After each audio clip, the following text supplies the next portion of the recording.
Between April and May 2019, there have been numerous incidents of grand theft, burglary, unlawful possession of narcotics and paraphernalia, reckless driving on sidewalks, hit and runs, property damage, and driving under the influence, all within a 1-mile radius of San Jose State University.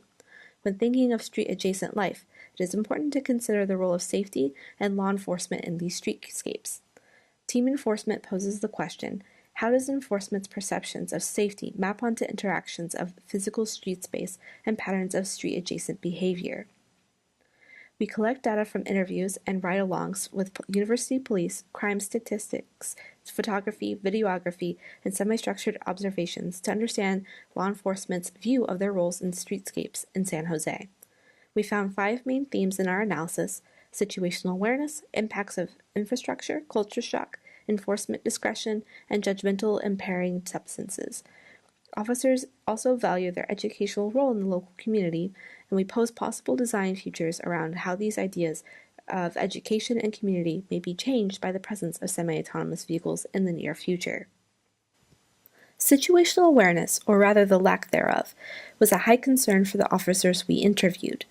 Being plugged in, according to Officer Kirk, was not only an unsafe behavior in of itself, but encourages or increases the chances of unsafe behavior to be enacted upon individuals in things like mugging and other crimes.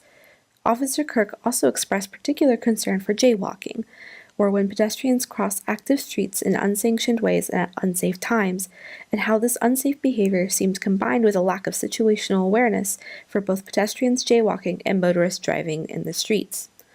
Officer Kirk explained that stale yellows were often sites of unsafe behavior for motorists and pedestrians. A stale yellow is when a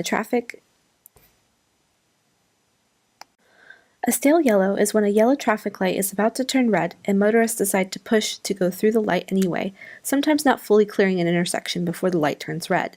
Pedestrians sometimes begin jaywalking at this time as well, and these combined unsafe behaviors could result in traffic harm to both parties. A lack of situational awareness is often combined with other unsafe behaviors, and it is important to note that many street-adjacent behaviors are often combined and increase the chances of harm. Recently, new street infrastructure in the form of green pylons has been added to mark bike lanes around campus and downtown. Officers Sullivan and Kirk expressed concern for the new infrastructure objects and the resulting new patterns of behavior. Officer Kirk noted that the new bike lanes sometimes force vehicles into oncoming traffic lane to avoid pedestrians, and Officer Sullivan remarked that the streets are now narrower and that a drunk driver recently sideswiped 5 parked cars. In an effort to enhance the safety of the streets for wheeled pedestrians, such as bicyclists, scooterists, skateboarders, etc., the city of San Jose appears to have initiated sudden changes to street-adjacent culture, and it may take time for people to adapt to these infrastructure changes. In addition to permanent infrastructure changes, temporary and time-based changes also affect street-adjacent behaviors. Both officers noted changes to volume of traffic and incidents during the beginning of semesters, special events, and when construction affects traffic patterns. Pedestrians and motorists often must alter their behaviors and schedules to work around these changes and incorporate these alterations into their street-adjacent behaviors. Officer Kirk spoke about how these changes could lead to culture shock, and that one of their roles as an officer was to educate people on how best to safely navigate these changes. San Jose is a large city hosting many international visitors, recent immigrants, and other persons unused to urban environments. Often, newcomers have different perceptions of what constitutes safe and unsafe street behaviors. Road signs, construction, and street-adjacent signage require familiarity for people to be compliant. Officer Kirk explains that part of their role as an officer was to educate through teachable moments on what was considered appropriate street-adjacent behavior and safe or unsafe reactions to urban traffic patterns. New forms of transportation are also a form of culture shock and can be also seen as an educational opportunity. Motorized and non-motorized scooters, bikes, skateboards, hoverboards, and even unicycles are found in streets, bike lanes, and on sidewalks. And it can be unclear where those non-pedestrian, non-drivers should be in streetscapes. Officer Kirk explained that many students are unprepared for life on an open campus, and that the presence of crazy people, the homeless, often results in calls from students. Officer Kirk describes these incidents as teachable moments for students. Officers will respond to these calls by quietly asking the homeless individuals, who are often suffering from mental illness, to move along and explain to students the difference between safe and unsafe situations.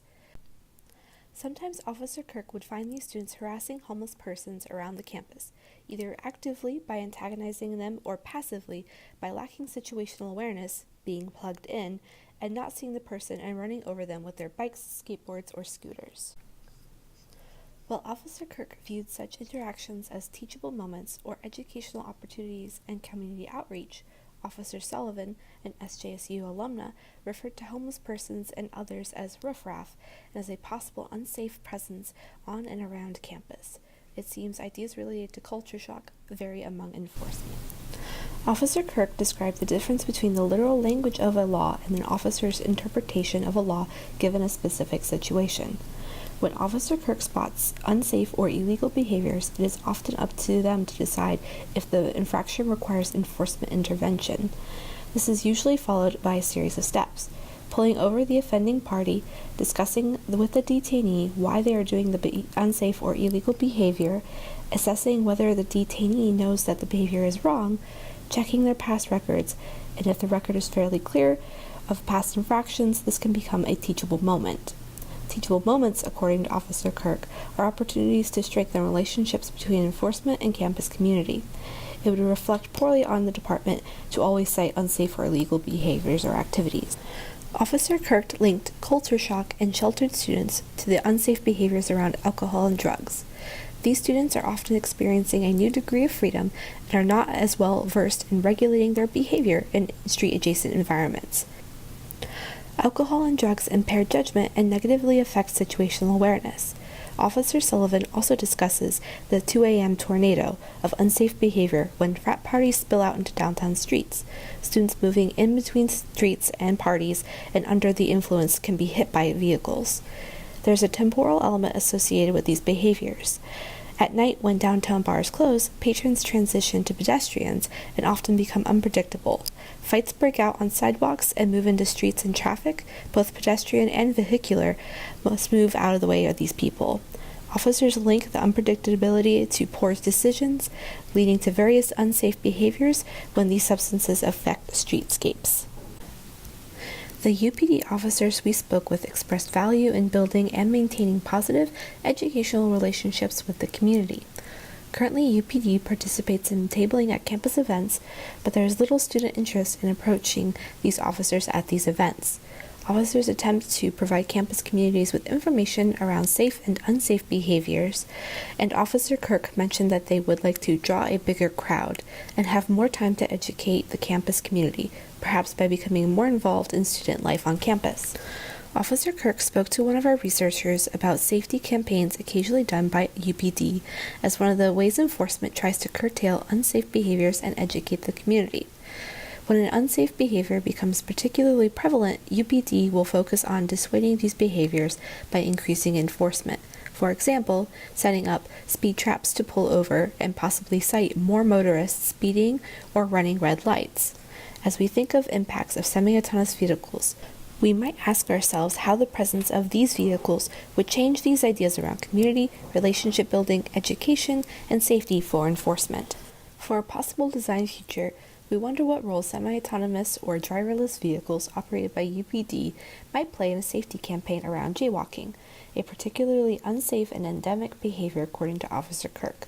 Autonomous vehicles could impact a safety campaign in two potential ways: as a tool for surveillance or as physical deterrence. The presence of enforcement vehicles is believed to be a possible deterrent in of itself. People may be less likely to jaywalk when an enforcement vehicle, and by extension, officers, could be nearby. These vehicles could also have cameras or other data collecting instruments to document people jaywalking, much like cameras on traffic lights that automatically photograph vehicles running red lights.